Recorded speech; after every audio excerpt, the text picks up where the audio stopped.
ভয়ঙ্কৰ দুৰ্ঘটনা। নমস্কাৰ, স্বাগতম জনাইছোঁ। এয়া হ'ল প্ৰাইম টাইম 18 আৰু ষ্টুডিঅ'ত মই প্ৰাঞ্জল প্ৰতিম হাজৰিকা। আজি দুপৰীয়াৰ পৰা আমি আপোনাক জনাই আছোঁ যে তামিলনাডুৰ নীলগিৰি পাহাৰত আজি সংঘটিত হ'ল ভয়ঙ্কৰ হেলিকপ্টাৰ দুৰ্ঘটনা। এই দুৰ্ঘটনাত সেনা বিষয়াসহ এই পৰ্যন্ত 13 জনৰ মৃত্যু হোৱাৰ বাতৰি আহিছে।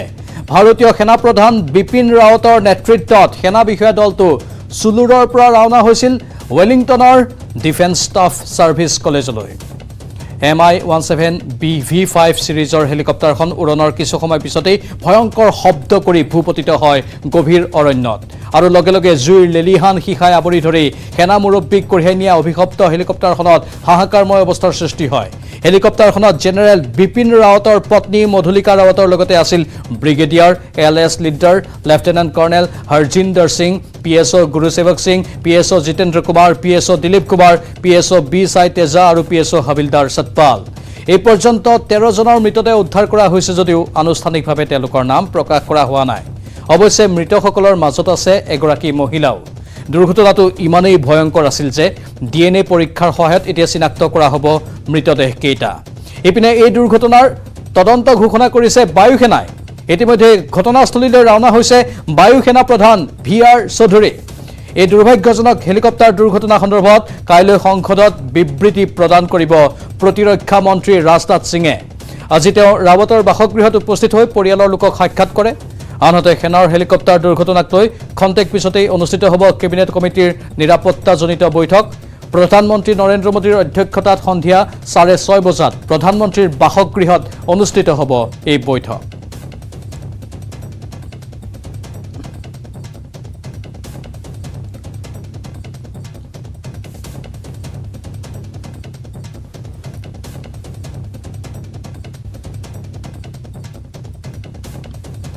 আনফালে সমগ্ৰ ঘটনা সম্পৰ্কত প্ৰতিক্ৰিয়া প্ৰকাশ কৰিছে সামৰিক বাহিনীৰ মুৰব্বী বিপিন ৰাৱতৰ ভাতৃয়ে। চাওঁ আহক আমাৰ সাংবাদিক শৰদ শ্ৰীবাস্তৱৰ এক প্ৰতিবেদন। इस वक्त बात करने के लिए CDS विपिन रावत के साले यशवर्धन सिंह जी हैं। हम उनसे जानेंगे कि आखिरकार उनके पास क्या जानकारी है अभी और क्या कुछ उनको बताया गया है। सर, आपके पास अभी तक क्या जानकारी आई है इस हादसे से जुड़ी हुई? सर, हमारे पास तो कोई अभी ऑथेंटिक जानकारी नहीं आ पाई है, लेकिन जहाँ तक हमको जो न्यूज़ आई है और जो लोग कोऑर्डिनेट कर रहे हैं, अभी आर्मी वाले हम कोऑर्डिनेट कर रहे हैं, तो उन्होंने हमको बुलाया है जल्दी आप आ जाइए फ्लाइट से। तो हम फ्लाइट से जा रहे हैं तो दिल्ली। हमारी माँ हैं शहडोल की, उनको भी वो फ्लाइट से लेके आएंगे, वो जबलपुर से।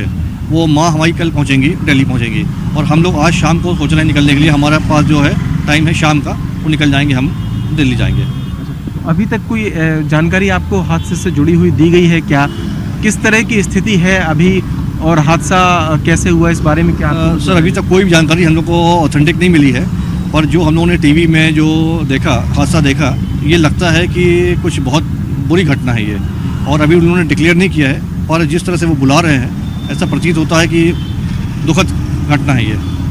मधुलिका जी आपकी बड़ी बहन है? मधुलिका रावत जी हमारी सगी बहन है और 3 साल बड़ी है हमसे। उनसे आप लोगों की बातचीत कब हुई? आखिरी बार बातचीत कब हुई थी उनसे?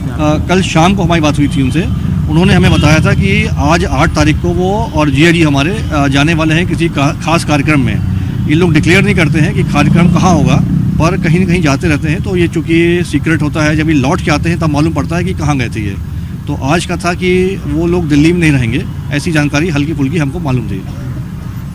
अभी जब से आप लोगों को कुछ पता चला है, किस तरीके की आशंका या डर आप लोगों के मन में है? क्योंकि जैसा आप बता रहे हैं कि लगातार आपको संपर्क किया जा रहा है और कुछ अनहोनी जैसी खबर आपको लगता है कि हो सकती है? सर देखिए, जो उनके CDS साहब के जो ADC से जिनसे हमारा डायरेक्ट कांटेक्ट होता था, तो वो भी उसी हादसे में ख़त्म हो गए।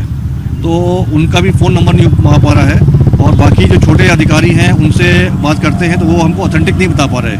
उनका कहना है कि डिक्लेयर होगा तब बताएंगे आपको, लेकिन जिस तरह से वो हमको बुला रहे हैं ऐसा संकेत लगता है कि मतलब शायद कोई बात हो, ऐसा हमको अनुमान लगता है। हमारा अनुमान ये है कि शायद कोई ऐसी बात हो।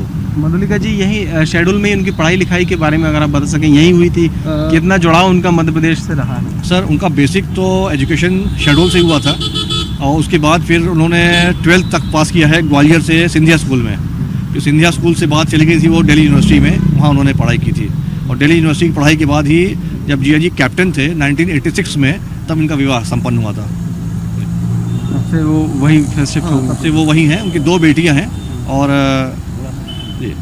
तो ये है योगेंद्र सिंह जी, इस वक्त यशवर्धन सिंह जो इस वक्त हमसे बात कर रहे थे।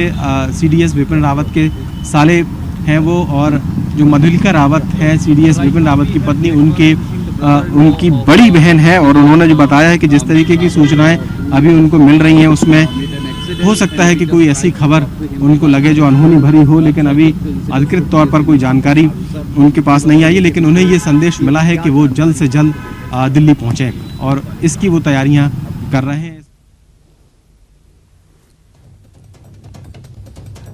আনফালে হেলিকপ্টাৰ দুৰ্ঘটনাত আহত সেনা প্ৰধান বিপিন ৰাৱতৰ বাসগৃহৰ সন্মুখৰ পৰা নিউজ 18ৰ সাংবাদিক শংকৰ আনন্দৰ এক প্ৰতিবেদন এইবাৰ আগবঢ়াইছো।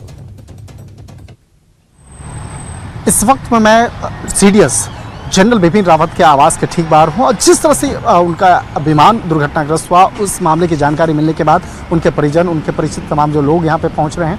और यहाँ पे मैं दिखाना चाहूँगा कि यहाँ पर कुछ जो उनके परिचित हैं वो उनके आवास के अंदर जाते हुए बाकायदा यहाँ पे देखा जा सकता है। और तमाम जिस तरह से इनपुट्स मिल रहे हैं और जानकारी मिल रहे हैं कि जनरल बिपिन रावत से उनके स्वास्थ्य से संबंधित, उनकी पत्नी से संबंधित, उसको जानने के लिए और तमाम जो उनके परिजन जो हैं वो अब आना शुरू कर दिए हैं। हालांकि यहाँ पर मामले की गंभीरता को देखते हुए यहाँ पर घर के बाहर यहाँ पर काफ़ी जो आर्मी के जवान जो हैं वो मौके पे तैनात हैं, और यहाँ पे कोशिश की जा रही है कि इससे संबंधित कोई भी औपचारिक तथ्य, हालांकि कोई बातचीत नहीं कर रहे हैं, जो भी परिवार के सदस्य आ रहे हैं वो भी कुछ नहीं बता रहे हैं। लेकिन जिस तरह से विमान दुर्घटनाग्रस्त हुआ है, इस मसले पर केंद्रीय रक्षा मंत्रालय के दफ्तर में यहाँ पे काफ़ी महत्वपूर्ण बातचीत वहाँ पर बैठक जो है वो चल रहा है। और इसके साथ ही इस मामले पर किस तरह से विमान दुर्घटनाग्रस्त हुआ है, हो सकता है कि इस मामले पर केंद्रीय रक्षा मंत्रालय के द्वारा औपचारिक तौर पर थोड़ी देर के बाद।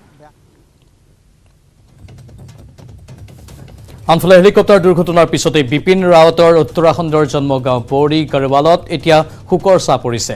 নিউজ 18ৰ সাংবাদিক অনুপম ভৰদ্বাজৰ এক প্ৰতিবেদন আগবঢ়াইছো। इस समय हम मौजूद हैं CDS विपिन रावत के पैतृक गांव, जो कि बिरमोली खाल के सैण गांव में इस समय मौजूद हैं। वो इनका पैतृक घर है, जो तस्वीरों में आप देख सकते हैं।